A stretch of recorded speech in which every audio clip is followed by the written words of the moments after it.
So what were social workers telling us? Well, they were telling us they felt very frustrated by the tools they were given to do their job. We were told they weren't properly prepared, and that systems for managing performance, I love this quote, I can't remember which of us wrote it, but we were told the systems for managing the performance of social workers were not driving quality first and foremost. And the biggest understatement in the entire report, really. But we had to get back to the point where we have systems in place to drive quality in a complex area, instead of one which just values the things that are easy to measure, such as timeliness. We need to find out what it is we really value and find out ways of measuring that. Yep. So, you may have seen this in the Social Work Task Force report. About halfway through the life of the task force, we decided that we needed to determine what the key building blocks were to sort out the profession, to make a long-term impact. And across the bottom there, everything above needs to be founded on a clear understanding of the work we need social workers for and how their effective practice can improve outcomes. Simple statement, underpinning everything. I'm just thinking back to old Jane's graphics that Tony had a hand in. For those of you who are trying to see it in black and white, they didn't make a lot of sense. Graphic representation of things is difficult, and it was with a little bit of irony that someone said, you appear to have constructed a tombstone here. So, social work past, there you go. Social work for the future, we need to concentrate on each of those interdependent areas. Strong national leadership. You know, where are, again referring back to this morning, where are the heroes?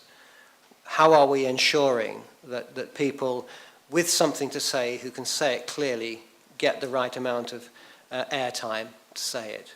How does that then improve public value and understanding? And how do we have delivery systems which show locally and nationally that there's leadership there for the profession? I'm not going to go through the whole 9 areas, but that's the starting point of our conclusions, having done a review of what we thought the problem needed to be solved with. And there's the reform programme. I couldn't see the colours here, but it is showing up. It's a long job. We're part of the way through the phase 1 transition phase now, because the Reform Board is about to produce its first interim report. A lot of you will have seen the developing ideas around the assessed year in practice, the changes to the curriculum, changes to qualifying education and CPD. You will have seen debates around social work college and national leadership and so on. There are some things that we really need to get sorted soon, because it takes a long time to turn around an academic course and to set a whole new profile for a careers CPD in place. And this time we hope to be working with the staff associations and unions so that we end up with a proper link between pay and conditions and experience and development. And you will have seen some of the things we've said about advanced practice and keeping people in practice if they want to stay there without the simple career structure making them move into the branch of management and supervision earlier than they would otherwise have wanted to do.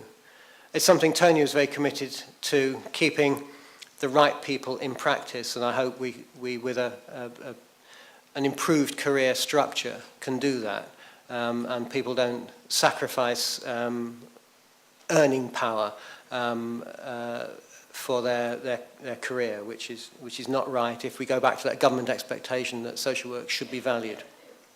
So, just very simply on supervision, we didn't use the 4x4 model. We used a simple 3 elements model, the 3 functions of supervision, and said everything to do with supervision coming from the task force should pick up all 3 of these elements.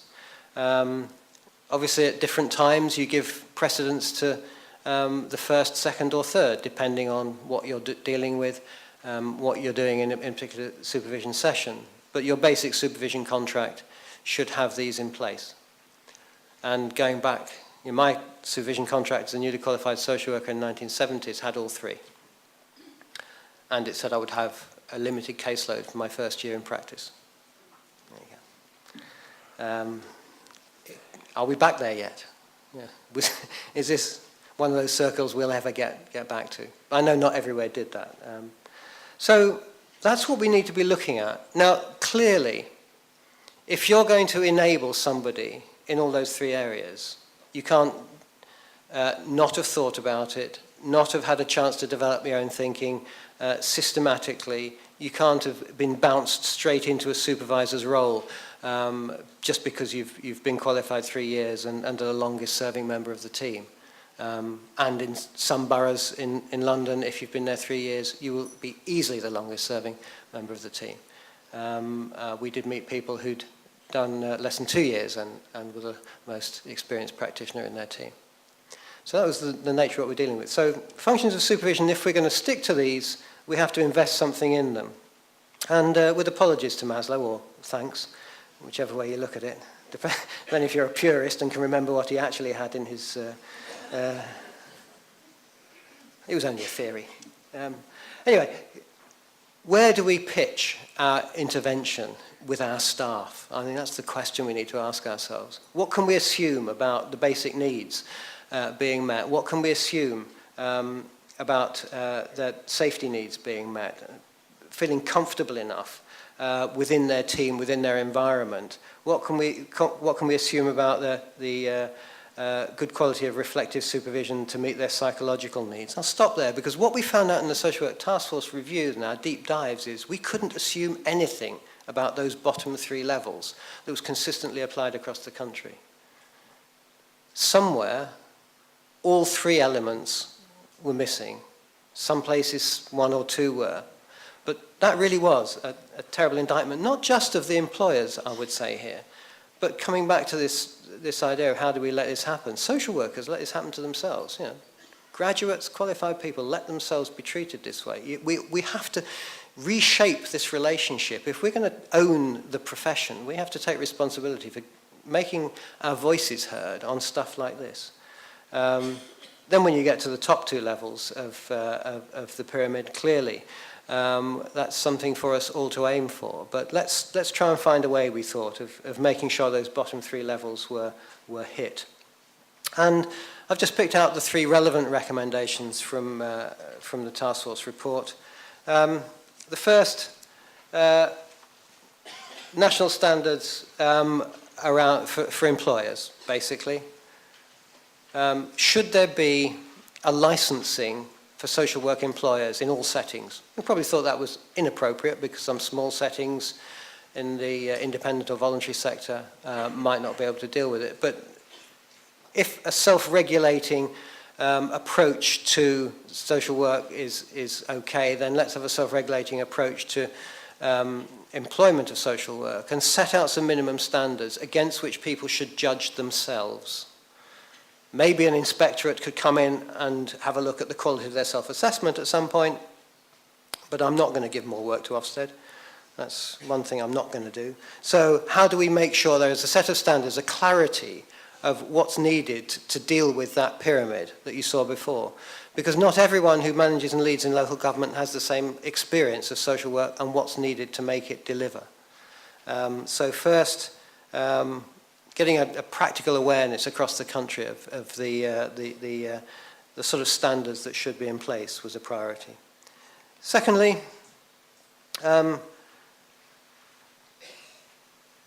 clear standards on supervision. We didn't think we should be too prescriptive because, again, this is a relationship. So we had a debate in the task force about whether we should say all social workers in their first year of practice should be supervised fortnightly for 2 hours or whatever. And that sort of prescription seemed inappropriate. But what we can say is there's a standard about having your needs met that needs to be rolled out. And some of that will be about frequency, timeliness, and all the rest of it. But some of it will be much more clearly about quality. So we said if we're going to have national standards, what needs to be in them? And that's where the work we've talked about today goes. A framework into which you weave the sort of ideas that have been put around today, and into which you can then weave emerging research, emerging evidence about what's effective. Because you should never think you can stand still when you're dealing with people.